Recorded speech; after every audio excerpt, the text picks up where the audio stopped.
Pada suatu pagi, di sebuah sekolah dasar ternama di tengah kota, terdapat 3 orang siswi kelas 4 SD yang terkenal sebagai biang masalah di sekolah itu. Mereka adalah Jessie, Ciza, dan Camilla.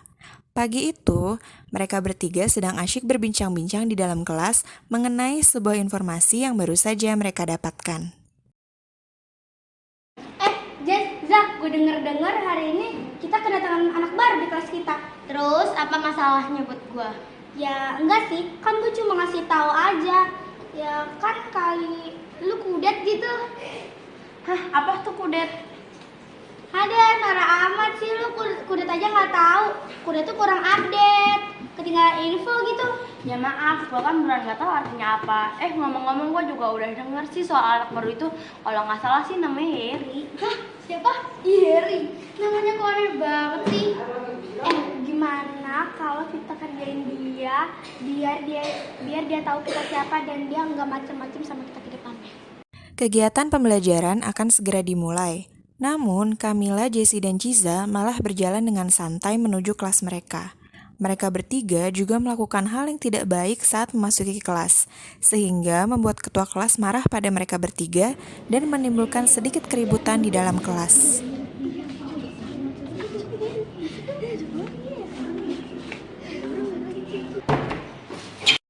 Hei, kalian bertiga udah gue peringatin berkali-kali. Kalau buka pintu tuh biasa aja, nggak usah dibanting segala. Kalau pintunya rusak, emang kalian mau gantiin? Iya, ribet banget sih lo ngatur-ngatur mulu. Gua kan sebagai ketua kelas cuma ngingatin doang. Yaelah, baru jadi ketua kelas aja banyak ngatur. Terserah kalian lah, yang penting si Rani udah ngingetin. Dinasihatin nanti susah banget. Biarin nanti kalau pintunya rusak biar kalian yang gantiin. Iya deh ketua kelas, nggak lagi-lagi kita begitu. Tidak lama setelah pertengkaran yang terjadi antara Ciza, Jessie, Camilla, dan ketua kelas, wali kelas mereka pun masuk ke dalam kelas diikuti oleh seorang murid baru. Assalamualaikum. Waalaikumsalam. Semangat pagi. Pagi.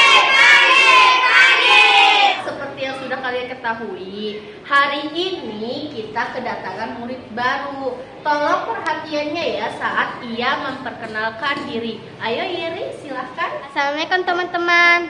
Waalaikumsalam. Perkenalkan, nama saya Yeri, pindah dari SD Negeri Padang 1. Salam kenal. Salam kenal juga Yeri. Mohon bantuannya agar saya bisa menyesuaikan diri di lingkungan sekolah ini.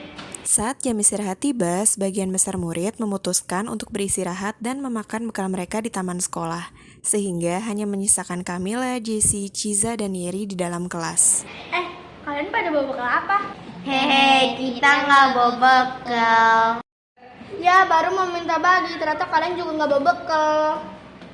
Saat itu, mereka melihat Yeri yang sedang makan sendirian di mejanya, dan mereka teringat akan rencana yang tadi pagi mereka buat.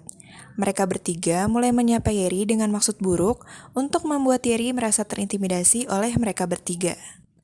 Hai Yeri.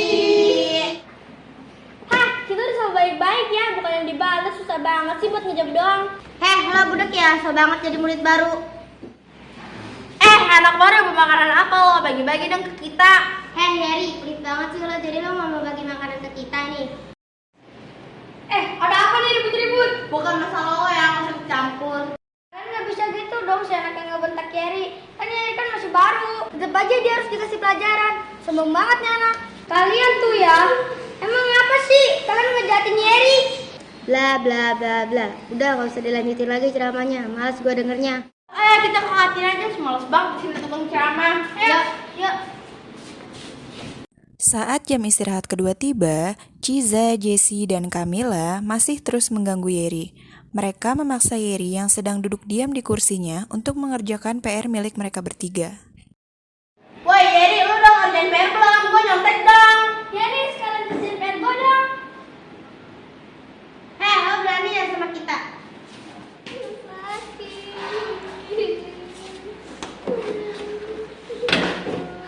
Ada apa nih ribut-ribut? Kalian lagi aja. Kalian bertiga dan Yeri ikut ibu sekarang. Ibu sudah sering mengingatkan kepada kalian tidak boleh melakukan pembulian. Tidak ada yang merasa paling berkuasa. Ibu sering mendapatkan laporan kalau kalian sering mengganggu Yeri. Memangnya Yeri salah apa sama kalian? Habis dia sombong, Bu. Masa kita nyapa dia baik-baik, dia nggak jawab. Hanya itu alasan kalian. Bagaimana dengan Yeri? Mengapa kamu tidak menjawab sapaan mereka? Aku gugup saat mereka menyapaku. Aku minta maaf karena kesalahan waktu itu.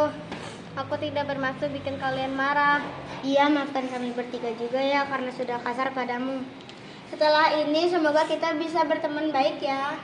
Oke, Bu harap kalian tidak akan mengulangi lagi kejadian seperti ini. Apapun alasannya, pembulian itu tidak dibenarkan. Kalian mengerti? Mengerti, Bu.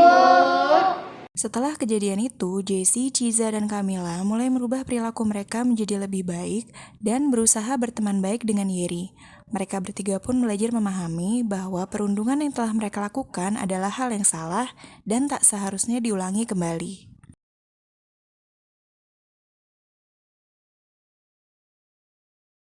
Assalamualaikum warahmatullahi wabarakatuh. Hai kalian semua, apa kabar? Semoga kalian semua dalam keadaan sehat dan bahagia. Nah, setelah kalian menyaksikan film pendek mengenai bullying atau perundungan tadi, mari yuk kita lihat apa sih yang dimaksud dengan bullying atau perundungan itu. Di sini juga akan dijelaskan beberapa hal mengenai jenis-jenis perundungan, penyebab terjadinya perundungan, dampak negatif perundungan, serta yang terakhir bagaimana sih cara mengatasi perundungan itu? Ayo mari kita simak bersama-sama. Pertama-tama, apa sih yang dimaksud dengan bullying atau perundungan itu? Bullying atau perundungan adalah segala bentuk penindasan atau kekerasan yang dilakukan secara sengaja oleh satu orang atau sekelompok orang untuk menyakiti seseorang yang lebih lemah. Selanjutnya ada jenis-jenis bullying. Yang pertama ada perundungan secara fisik atau physical bullying. Physical bullying ini termasuk menyakiti seseorang secara fisik seperti memukul, menendang, mendorong, menjepit, bahkan meludahi teman kalian secara sengaja hingga membuat gestur yang bermaksud mengejek atau menghina seseorang. Lalu ada perundungan secara verbal atau verbal bullying. Perundungan secara verbal ini yaitu mengatakan sesuatu yang memalukan atau merendahkan seperti mengejek fisik teman kalian, mengejek nama orang tua teman kalian, mengancam seseorang, atau bahkan memanggil seseorang dengan panggilan yang tidak pantas. Selanjutnya ada perundungan secara sosial atau social bullying. Social bullying ini terkadang disebut sebagai perundungan relasional, seperti merusak reputasi atau hubungan seseorang. Hal ini termasuk mengucilkan seseorang, menghasut untuk tidak berteman dengan seseorang, menyebarkan berita bohong tentang seseorang, hingga mempermalukan seseorang di depan publik atau di depan umum. Yang terakhir ada jenis perundungan melalui dunia maya atau cyberbullying, termasuk menggunakan media sosial, pesan singkat, email, atau media digital untuk mengirim pesan yang mengejek seseorang, menyebarkan rumor yang tidak benar mengenai seseorang, dan mengunggah gambar atau video untuk mempermalukan seseorang. Selanjutnya ada penyebab bullying. Penyebab bullying ini bisa berupa ukuran badan, fisik, kepandaian komunikasi, gender, hingga status sosial.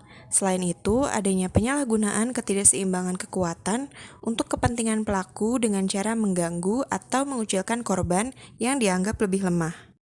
Berikutnya adalah dampak negatif bullying bagi para korban bullying. Yang pertama, korban akan merasa depresi, lalu rendahnya kepercayaan diri atau minder, kemudian korban akan menjadi pemalu dan penyendiri, menurunnya prestasi akademik bagi para korban bullying, merasa terisolasi dari pergaulan, dan yang terakhir terpikir atau bahkan mencoba untuk bunuh diri. Selanjutnya adalah cara mengatasi bullying. Yang pertama, jangan diam saja jika kamu menemukan atau melihat adanya perundungan atau bullying. Yang kedua, berusahalah mendamaikan. Yang ketiga, dukunglah korban bullying agar dapat memulihkan rasa percaya dirinya kembali dan mendampinginya agar tetap bertindak positif. Dan yang terakhir, bicaralah dengan orang terdekat pelaku bullying agar dapat memberikan perhatian dan masukan kepada pelaku bullying tersebut. Seperti dalam Undang-Undang Perlindungan Anak Nomor 23 Tahun 2002 Pasal 54, dinyatakan anak di dalam dan di lingkungan sekolah wajib dilindungi dari tindakan kekerasan yang dilakukan oleh guru, pengelola sekolah, atau teman-temannya di dalam sekolah yang bersangkutan atau lembaga pendidikan lainnya. Demikianlah video singkat mengenai perundungan atau bullying ini. Semoga melalui video ini bisa menambah wawasan dan pengetahuan kalian semua mengenai perundungan atau bullying dan juga bisa menghibur kalian semua. Terima kasih atas perhatiannya. Wassalamualaikum warahmatullahi wabarakatuh.